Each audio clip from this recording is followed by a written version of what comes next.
Anjum kids world. पहेलियाँ।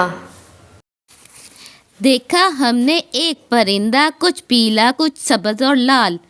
पेट में इसके एक ही हड्डी, खाल के नीचे इसके बाल। खून है इसका मीठा मीठा, कड़वी कड़वी इसकी खाल।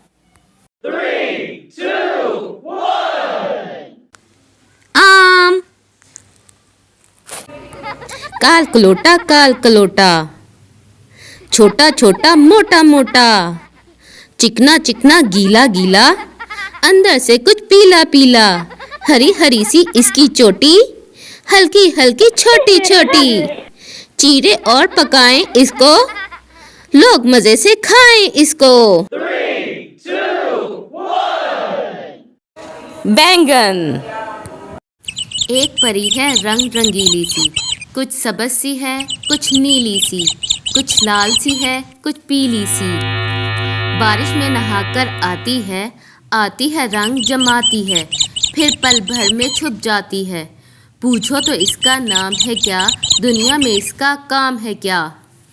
3, 2, 1. धनक। देखा एक नया हैवान, दुबला पतला और बेजान। पीठ के अंदर इसकी दुम, 2 पाँव हैं और 6 सुम।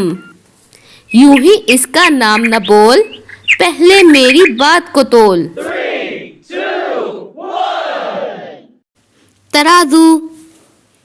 Like, share, subscribe.